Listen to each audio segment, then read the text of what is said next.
আসসালামু আলাইকুম। ওয়ালাইকুম আসসালাম। আপনি আসেন।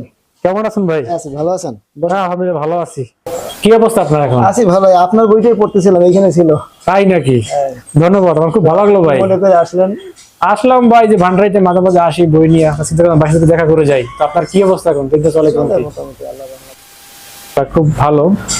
তো এখন আমার তো জানেন যে বরিশালের ভাষা কাব্যকথা ভাষা বইটির দ্বিতীয় এডিশন বের হয়েছে। না, ওটা খবর পাইছি আমি, দেখছি। আচ্ছা আচ্ছা।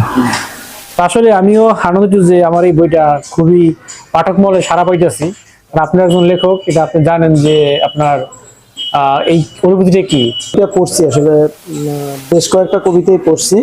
ইচ্ছে আছে পুরোটা শেষ করব, সবার কারণে করতে পারি নাই। তবে যে কটা কবিতা পড়ছি, অসাধারণ কবিতা লিখছেন ভাই। আমরা মনে হয় সাধনা করেও পারবো না। আমার কি সামনে ভাই প্রশংসা করতেছেন? না, আপনার সামনে বসে না, আপনাকে চিনে না যারা, তাদের সাথেও আমি আপনার এই ব্যাপার নিয়ে কথা বলি। বিশেষ করে যারা একটু লেখালেখির সাথে সম্পৃক্ত আছে, তারা একটু লিখতে চায়, কবিতা ভালোবাসে, তাদের সাথে উপমায় আমি আপনাদের কথা বলি যে এই বরিশাল অঞ্চলের ভিতরে এখন ইয়াসিন মোল্লা মোটামুটি।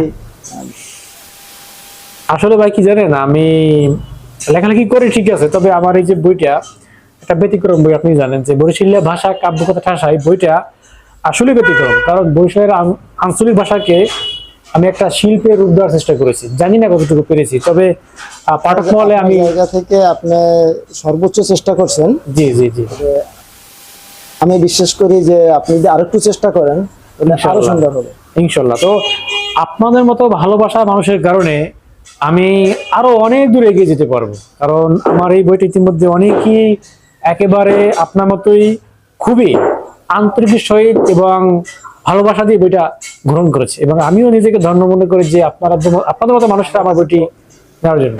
তো ভাই ভালো থাকবেন, আপনার লিখনের শুভকামনা রইল।